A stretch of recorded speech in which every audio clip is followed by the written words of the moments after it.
시작하도록 하겠습니다. 빌립보 3장 5절에서 6절입니다. 빌립보 3장 5절에서 6절, 신약 321페이지입니다.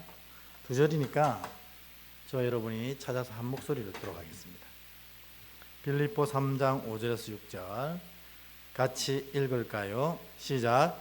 나는 8일 만에 할례를 받고 이스라엘 족속이요 베냐민 지파요 히브리인 중에 히브리인이요 율법으로는 바리새인이요 열심으로는 교회를 박해하고 율법의 의로는 흠이 없는 자라. 아멘. 네. 우리 앞뒤로 한번. 그래도 지금 오늘 이번 주 휴가 가신 분들이 참 많더라고요. 장로님도 휴가 가시고 권사님들도 휴가 가시고 집사님도 휴가 가시고 또 코로나 때문에 고생하는 분도 좀 계시고 그래서 갑자기 오늘 자리가 많이 비었는데 그래도 우리가 비어도 성령님은 꼭 참석하시거든요. 성령이 큰 은혜 주실 겁니다. 우리 앞뒤로 성령의 큰 은혜 누리세요. 인사하겠습니다. 성령의 큰 은혜를 누리세요. 아멘. 네. 우리 구원 이 기독교에서 구원을 빼면 무슨 얘기를 하겠습니까?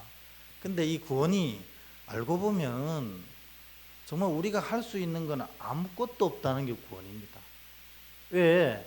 우리의 많은 죄 때문에 천국에서 쫓겨나고 천국 갈 수 없는 자가 되어서 이제 이대로 세상에 유리방황하다 죽을 수밖에 없는 것을 하나님이 불쌍히 여겼어요. 예수 그리스도를 통해서 십자가의 그 많은 죄들, 인류의 모든 죄를 다 지시고 돌아가시고 죄 없는 자로 여겨주시고, 그래서 죄 없는 자이기 때문에 천국에 갈 수 있는 길을 딱 열어주신 거예요. 그러니까 이 구원의 완성이 이미 십자가에서 끝났어요. 그래서 그 어떤 구원을 향한 행위도 필요 없게 된 겁니다. 그러니까 아무리 뛰어나고 아무리 멋있는 사람이 와서 구원에 대한 어떠한 요구를 한다면 그건 다 거짓이라는 거죠. 왜냐하면 구원은 이미 예수께서 십자가를 통해서 완성하신 사건이기 때문에 인간이 이 구원을 위해서 뭔가 할 수 있는 것도 사실 없을 뿐만 아니라 뭔가를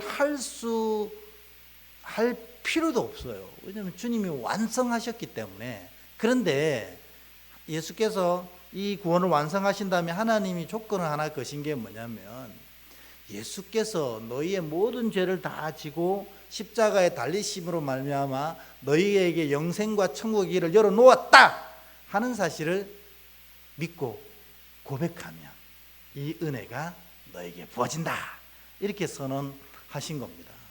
그래서 우리가 고백하면 구원받는다 이렇게 얘기하잖아요.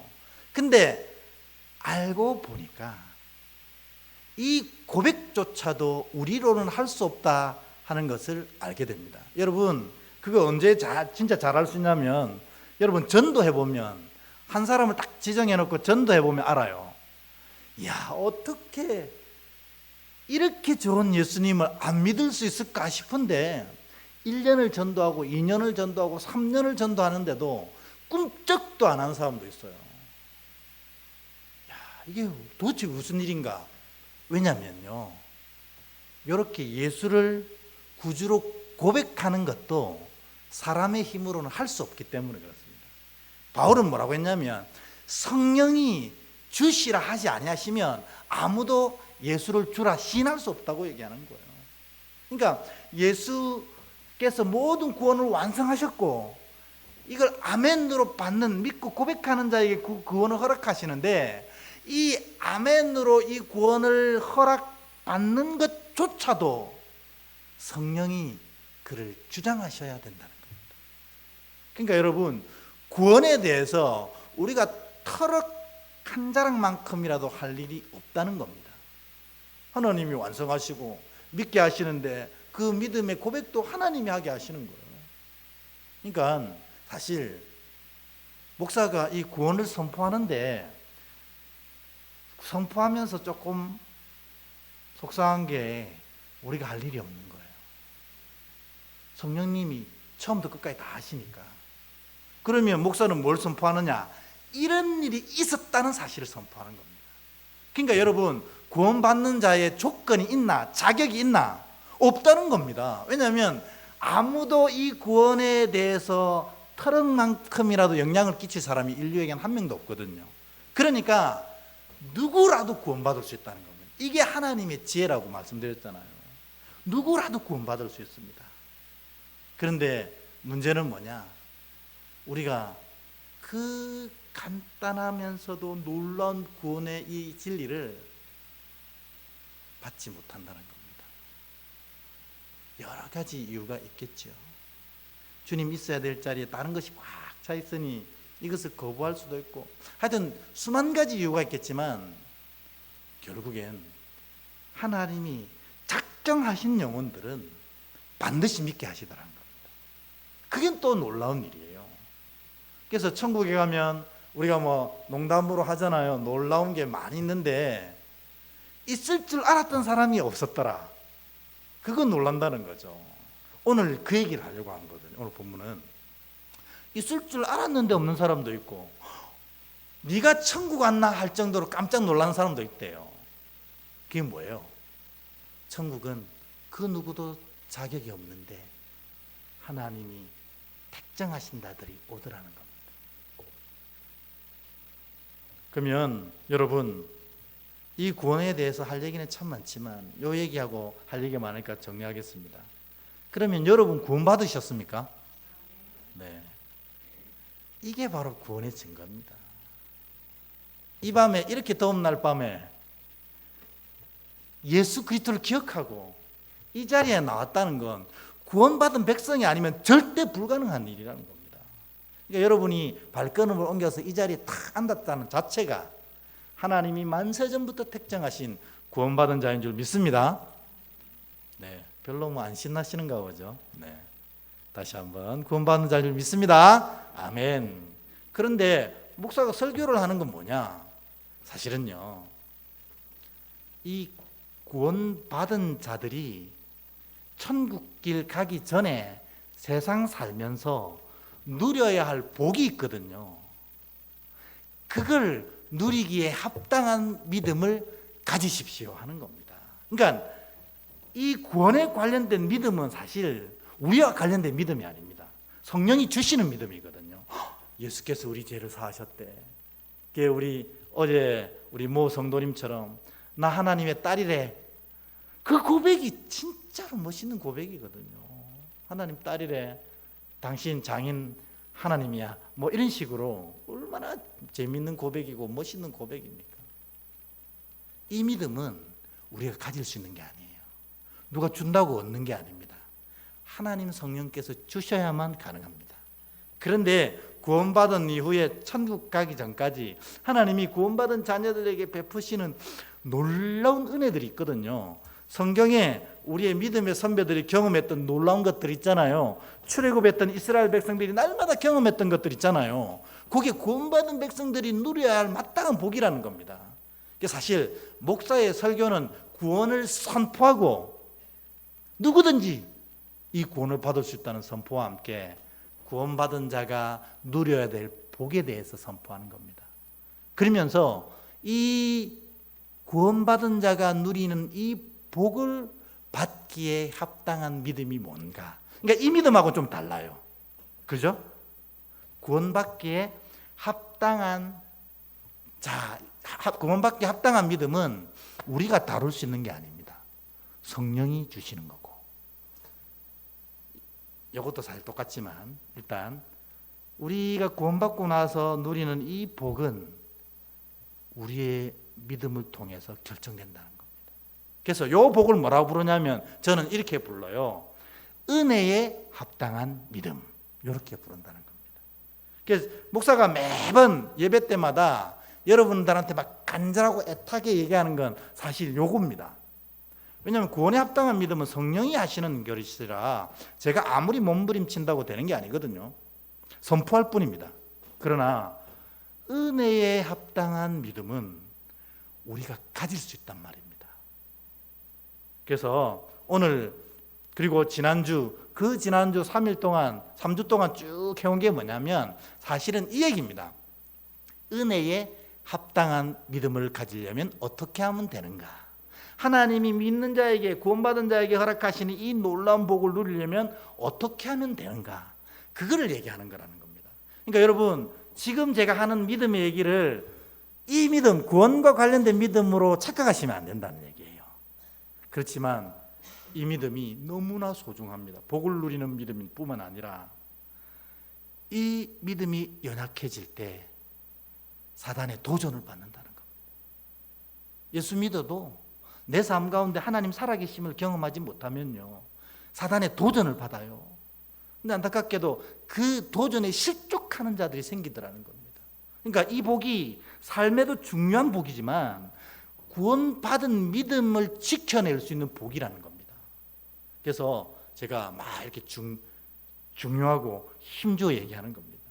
근데 이 은혜에 합당한 믿음의 첫 번째가 뭐였냐면, 기억나세요? 첫 번째 주에 했던 게, 우리 삶과 믿음의 주어가 하나님일 때 그게 은혜에 합당한 믿음이라는 겁니다. 그러니까 내가 살아갈 때, 무엇을 결정할 때 주어가 나나 다른 무엇이 되면 그것이 은혜의 반대길로 가는 거라는 겁니다. 근데 내 삶과 믿음의 주어가 항상 하나님이 되면 하나님이 예비하셨던 은혜의 길로 가게 되더라는 거예요. 그래서 여러분, 돌이켜 보십시오. 여러분 삶의 주어가 진짜 하나님입니까? 이게 믿음입니다. 이렇게 얘기하는 거예요. 그러니까 저도 매번 제가 얘기하는 게 있잖아요. 예수님이 결제하셔야 저도 행할 수 있다. 그게 진심이거든요. 저는 주님이 해라 안 하면 못합니다. 왜냐하면 그건 복의 길이 아니고 은혜의 길이 아니거든요. 여러분도 마찬가지입니다. 여러분이 기도하시면 사랑하는 자는 하나님이 반드시 좋은 길로 인도하시거든요. 그러니까 여러분, 주님이 하라 할 때까지 기도 좀 해보십시오. 근데 우리는 기도는 뭐예요? 한번 얘기하면 그게 끝으로 생각하는 거예요. 하나님의 응답과 하나님의 반응과 하나님의 대답은 뭔지 들어보지도 않고, 하나님 나 이거 합니다, 달려가 버리는 겁니다. 그러면 그곳에 실족과 함정이 숨어 있다는 겁니다. 그러니까 물론 믿는 자, 하나님의 자녀는 고난과 어려움 통해서 새로운 것을 배워내고 믿음을 더 든든히 할 수 있는 하나님께서 합력하여 선으로 이끌어 가시는 은혜가 있지만, 여러분, 웃기는 소리지만 많이 아픕니다. 그렇게 넘어지면 많이 아프다니까요. 제가 제대로 넘어져 본 사람 아닙니까?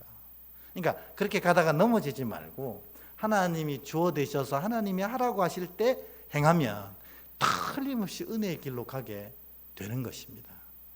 조금은 더디 가도 바른 길로 가는 것이고, 조금 더디 가도 온전한 은혜로 가는 길이라는 겁니다. 그래서 하나님이 주어 되십시오, 이게 첫째 주에 했던 겁니다. 둘째 주에 뭐였냐면, 이 엘리야가 이방 선지자 850명을 모아놓고 대결했잖아요. 믿음의 대결. 누구의 하나님이 진짜 하나님인가? 850대 1로 이겼습니다.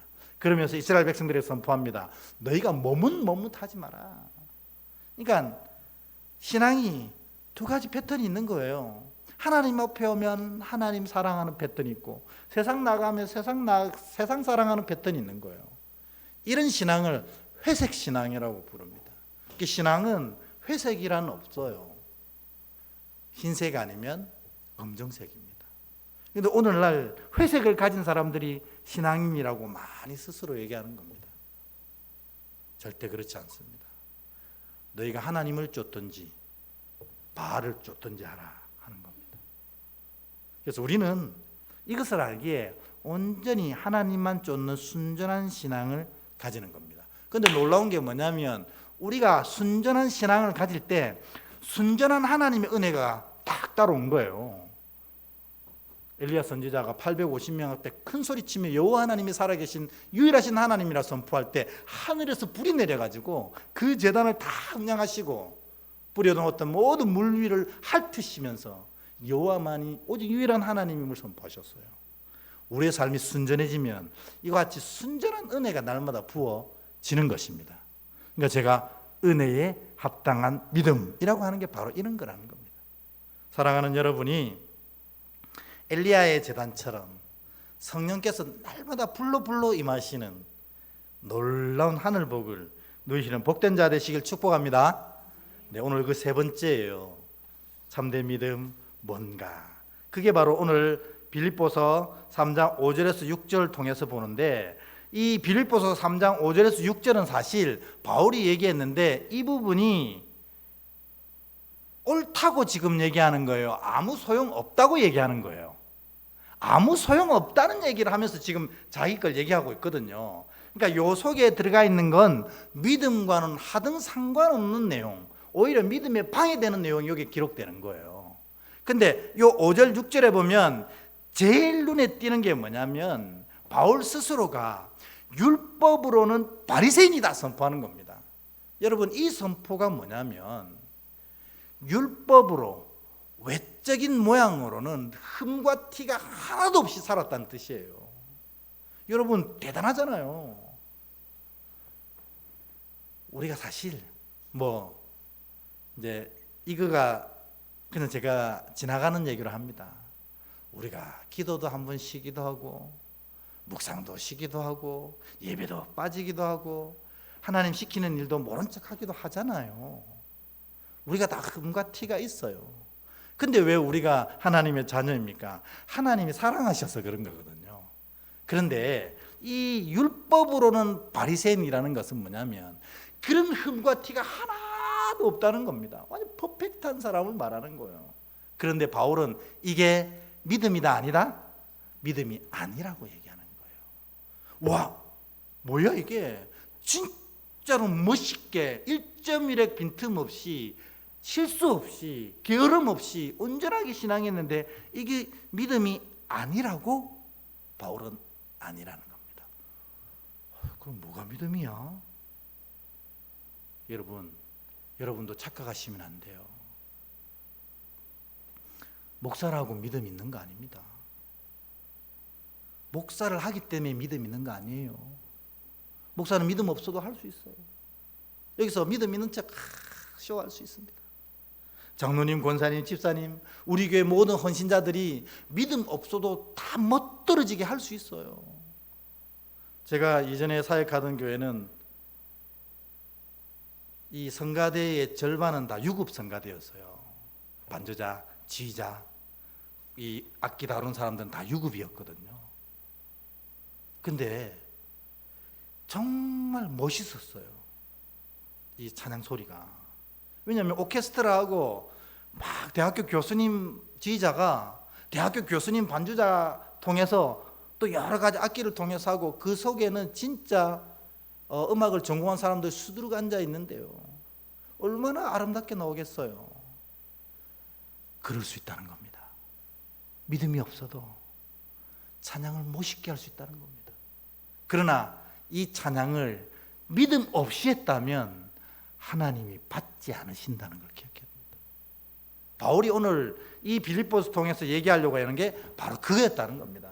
여러분, 이 수요일 더운 밤에 주일 이 수요 예배, 수요 성령 집회에 나왔다고 믿음 있습니까? 아닐 수 있다는 겁니다. 믿음 생활이 익숙하게 지금 펼쳐져 가고 있다고 믿음 있습니까? 아닐 수 있다는 겁니다. 심지어 봉사와 헌신이, 충성이 그게 다래도 그게 믿음 아닐 수 있다는 것입니다. 그래서 천국에 가보면 천국 입구에 그런 사람들이 입구에 커팅 당해가지고 수두룩하게 모여 있다고 하지 않습니까? 그게 예수님 얘기한 마태복음 7장 22, 23절에 보면 그 사람들에 대한 표현을 합니다. 예수님이. 우리 한번 마태복음 7장 22절, 23절 이거 같이 한번 읽어볼까요? 시작. 그날에 많은 사람들이 나더러 이르되 주여 주여 우리가 주의 이름으로 선지자 노릇하며 주의 이름으로 귀신을 쫓아내며 주의 이름으로 많은 권능을 행하지 아니하였나이까 하리니 그때 내가 그들에게 밝히 말하되 내가 너희를 도무지 알지 못하니 불법을 행하는 자들아 내게서 떠나가라 하리라. 아멘. 이게 뭡니까? 주의 이름으로 선지자 노릇했다는 건 저 같은 사람 말하는 거예요. 하나님 말씀을 받아서 선포하면서 살았던 사람들. 또 뭐예요? 귀신을 쫓아내는 사람들, 사역자들 얘기하잖아요. 많은 권능을 행하는 사람들이 천국에 왔는데 입구에서 커팅 당했습니다. 왜요? 선지자 노릇을 하든 귀신을 쫓아내든 권능을 행하든 그것이 믿음 없어도 가능하다는 겁니다. 그러나 천국은 오직 뭐로만 간다고요? 믿음으로만 가니까 커팅 당한 겁니다. 그런데 23절에 보면 예수님이 더 이들에겐 속상한 말씀을 하세요. 뭐라고 하냐면 불법을 행하는 자들아, 이렇게 얘기합니다. 아니, 하나님의 일을 다 했는데 왜 불법이냐고요. 믿음 없이 하면 그게 오히려 하나님의 영광을 가리는 일이 됐을 거라는 겁니다. 그래서 주님이 진짜로 외적으로 막 온전하고 거창한 것을 믿음으로 여기시지 않는다는 증거가 성경에 이렇게 나는 겁니다. 심지어 이것도 믿음으로 안 여기실 수 있다는 겁니다. 요 금방 읽었던 거 바로 한 절 앞에 가면 21절이 있는데 21절 한번 같이 읽어보겠습니다. 시작. 나더러 주여 주여 하는 자마다 다 천국에 들어갈 것이 아니요 다만 하늘에 계신 내 아버지의 뜻대로 행하는 자라야 들어가리라. 아멘.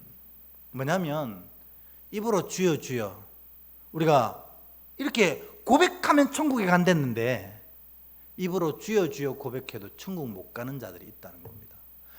헷갈려. 이게 도대체 뭐야? 도대체 뭡니까? 이게 뭐냐면 우리의 많은 행위와 많은 고백이 어디에서 나왔느냐가 중요하다는 것입니다. 어디에서 나왔느냐? 그게 어디서 나와야 진짜입니까? 마음에서 나와야 그게 진짜라는 겁니다. 그러니까 주님은 우리의 행위나 말을 보시지 않는다는 거예요. 주님은 항상 뭘 보신다고? 중심을 보시는 거예요. 중심을. 그러니까 이 중심이 하나님을 향해 딱 가 있으면 우리의 행위들이 어눌하고 부족해도 하나님은 그걸 믿음으로 받으시는 거예요. 그러니까 우리의 고백들이 제대로 되지 못했고, 우리 지난 어제 이 등록 신분 받은 우리 성도님은 고백을 하기가 너무 부끄럽다는 겁니다. 나중에 결국 고백하더라고. 나 하나님의 딸이야, 이렇게. 그 고백이 청산유수처럼, 저처럼 뭐 십자가 어쩌고 저쩌고, 구원 어쩌고 저쩌고, 고백 어쩌고 저쩌고, 이거를 멋들어지게 한다 해도 마음 중심에 이것을 향한 분명한 고백이 담겨져 있지 않으면 이 말조차도 아무런 의미가 없는 거라는 겁니다. 그래서 하나님이 여호와는 사람의 중심을 보시느니라 하는 얘기가 바로 이거라는 겁니다. 그러니까 여러분, 율법으로 바리새인 되든 입으로 주여 주여를 하루 종일 부르든 그것이 마음 중심에서 고백되어지고 드러나는 거야 은혜가 부어지는 믿음이라는 겁니다. 그러니 여러분 살피실 때 다른 걸 살필 게 아니라 내 마음에 진짜 이 고백이 담겨져 있는가, 이거를 살펴야 된다는 것입니다. 그게 이렇게 드러난다고 합니다. 우리 디모데후서 3장 5절 한번 같이 읽어보도록 하겠습니다. 디모데후서 3장 5절 같이 읽습니다. 시작. 경건의 모양은 있으나 경건의 능력을 부인하니 이 같은 자들에게서 내가 돌아서라. 아멘.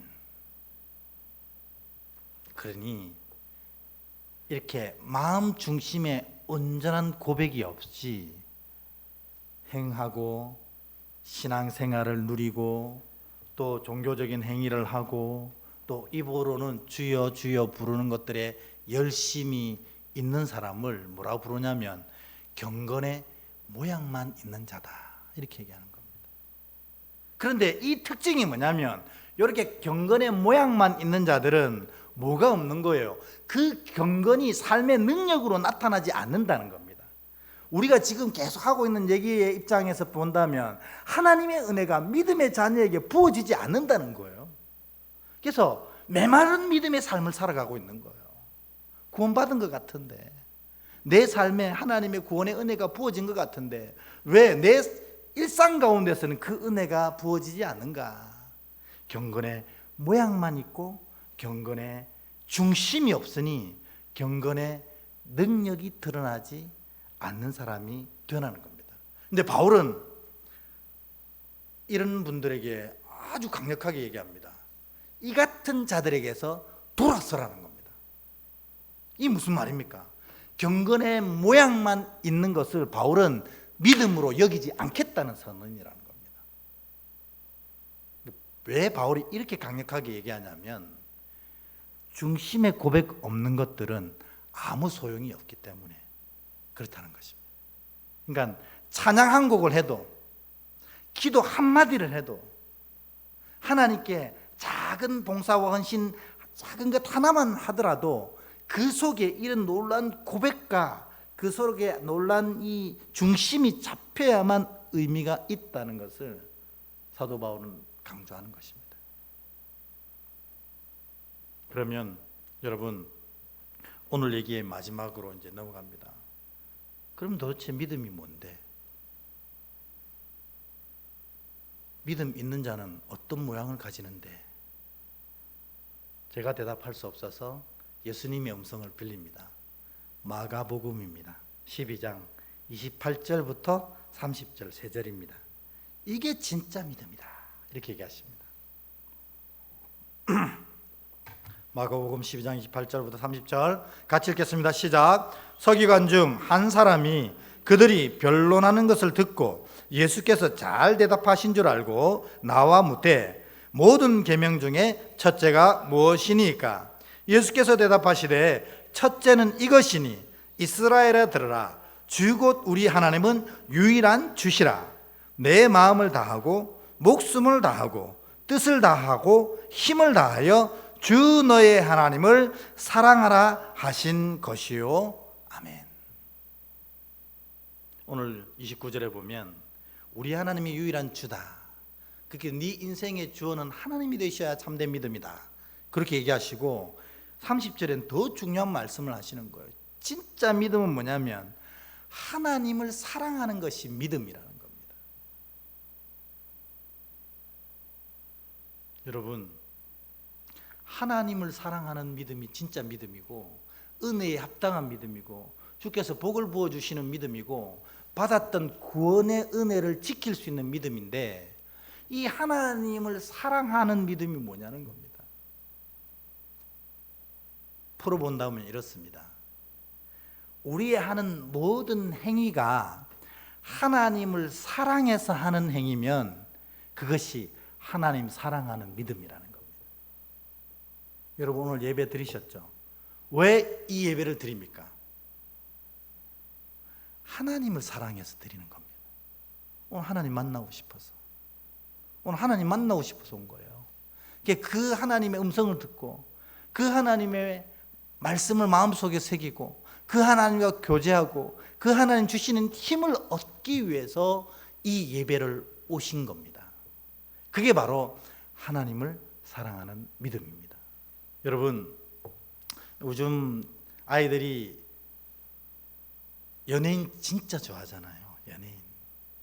그래가지고 이 자기가 진짜 사랑하는 연예인 악수를 탁 한번 하고 나면요, 이 손을 일주일 동안 안 씻는데요. 진짜 그런 애도 봤어요. 막 그냥 꼭 잡은 것도 아니고 지나면서 이렇게 스친 거거든요. 이렇게 하면 가는데, 근데 이거 누구누구랑 마주친 손이야 하고 랩을 싸는 겁니다. 이렇게 랩을 싸고 일주일 동안 이러고 있는 겁니다. 그 연예인이 보고 싶으면 이렇게 열어가지고 냄새 맡고 또 덮고 이거를 하는 겁니다. 얘가 왜 이러겠어요? 그 연예인이 뭐라고 걔를 사랑하는 겁니다. 여러분 예배가 그렇습니까? 하나님, 옷자락만 만져도 내가 낫겠다 하는 마음으로 주님 뒤에 탁 와가지고 그 옷자락 탁 만져가지고 아싸, 내가 주님 옷자락 만졌다는 겁니다. 우리가 그런 예배를 드리고 있냐고요.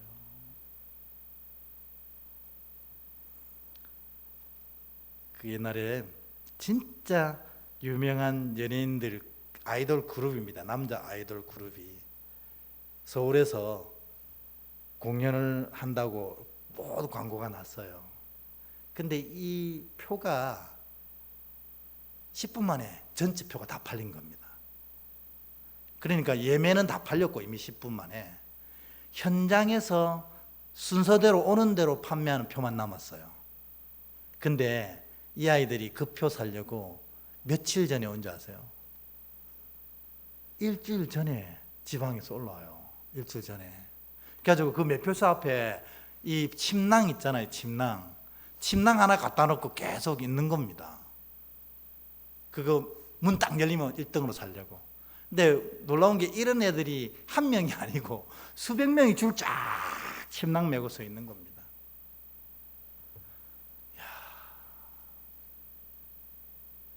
우리 주를 향한 우리의 사랑이 얘들 이길 수 있을까요? 이게 바로 하나님을 사랑하는 믿음입니다. 그러니까 여러분, 외적인 것은 주님 보실 때 아무런 의미가 없습니다. 주님이 우리가 드리는 봉사, 우리가 드리는 헌신, 우리가 드리는 예물이 주님한테 어떤 영향이 미치겠습니까? 아무 소용없는 거 아니겠어요? 근데 하나님은 그 보잘것없는 걸 하나님께 드리려고 이렇게 나와가지고 정성껏해서 드리는 그 마음이 너무 이쁘신 거예요. 이게 하나님 사랑하는 믿음이고, 이 사랑에 하나님의 은혜가 부어지는 것입니다. 교사 교육대, 이제 여름 성경학교 때문에 교사 교육대를 하는데 한 목사님이 갑자기 이런 질문을 했습니다. 시작할 때 교사들이 이제 한 100명 정도 모였거든요. 그래서 딱 시작하는데, 여러분, 제가 오늘 강의를 시작하기 전에 질문 하나 하겠습니다. 오늘 이 자리에서 예수님이 하시는 말씀을 듣기 위해서 설레면서 오신 분 손 들어 보십시오 했습니다. 진짜로 예수님 만나서 주님 하시는 그 말씀 들으려고 설레면서 오신 분, 그러니까 100명 중에 몇 명이 손 들었겠어요? 그래도 들긴 들었습니다. 3분이 손을 탁 드는 거예요. 나머지는 뭐예요? 여름 성경학교 하려고 하나 프로그램 배우려고 오고 방법 익히려고 온 거예요. 그래서 그 목사님이 마음 탁 이렇게 내려놓으셔서 한탄하시면서, 여러분, 이번 성경학교가 이래 되면 실패입니다, 이러는 거예요. 성경학교가 결국 예수님을 아이들에게 알려주려고 하는 건데, 선생님들이 예수님과 예수님의 말씀에 대한 이 간절함과 사모함이 없이 방법하고 프로그램만 익히려고 왔는데 이 아이들에게 과연 예수가 전해지겠느냐는 겁니다. 여러분은 이 자리에 어떻게 오셨습니까?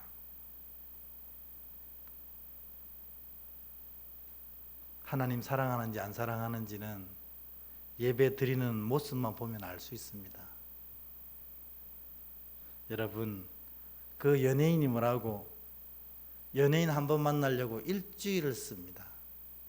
그리고 손 한 번 서치는데 이거 일주일 동안 안 씻습니다.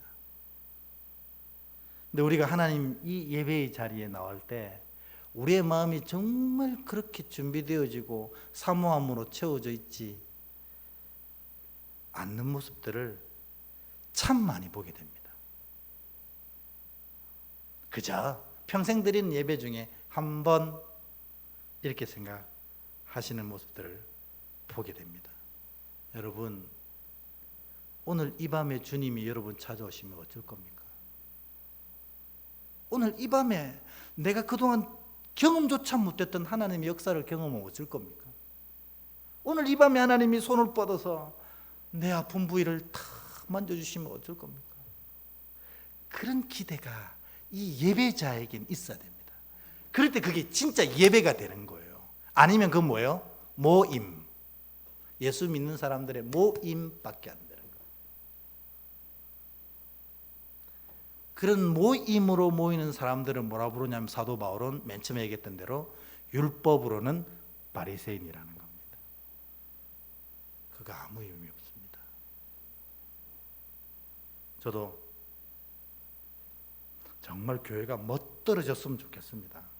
막 진짜 모든 체계가 기가 막히게 돌아가고 막 목사가 전혀 신경 안 써도 교회가 착착 세워져 갔으면 좋겠습니다.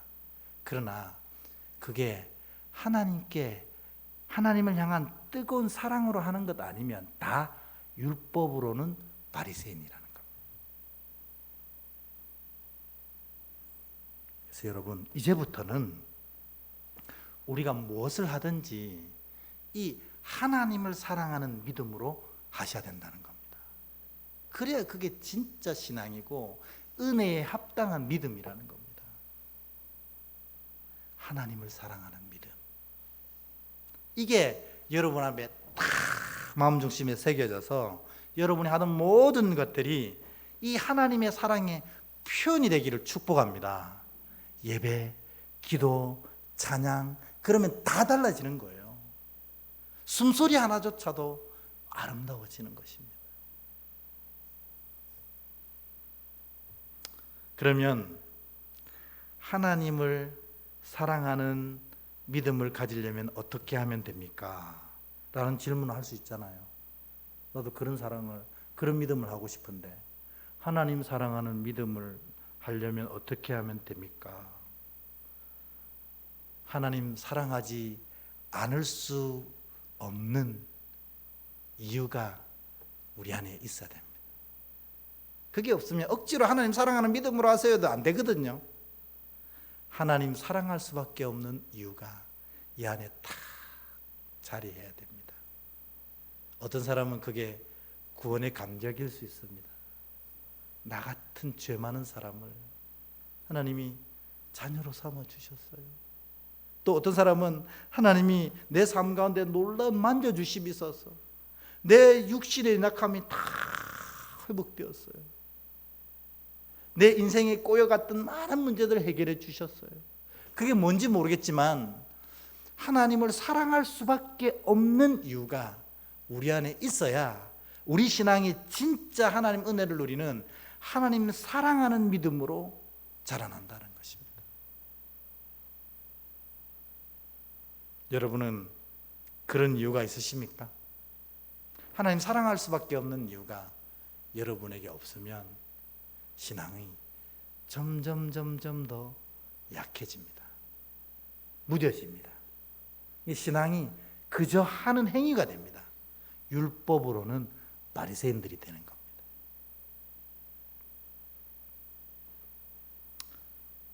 이 질문하고 오늘 설교를 마치겠습니다. 나도 그 이유를 갖고 싶은데 어떻게 하면 됩니까? 사모하는 영혼에게 만족함을 주신다 하셨습니다. 주님, 내 믿음이 하나님 사랑할 수밖에 없는 이유를 품는 믿음 되게 하옵소서. 이 밤에 오셔서 그 이유를 알려주시옵소서. 이렇게 사모하는 영혼 만족해 주십니다. 기도하는 영혼의 음성을 응답해 주십니다. 주님을 따라가는 영혼을 주님께서 이렇게 복 주십니다. 사모하고 기도하고 순종하고. 이거 우리 교회에서는 딱 한마디로 표현하잖아요. 매일 주님께 붙어 사십시오. 그러면 주님 사랑하는 믿음이 생깁니다. 그러면 작은 동작 하나에도 하나님이 감동하시는 걸 느낍니다. 그리고 그 위에 하나님 놀랍도록 벅찬 은혜를 부어주시는 것을 경험하게 됩니다. 여러분의 신앙이 이런 신앙 되길 주 여러분으로 축원합니다.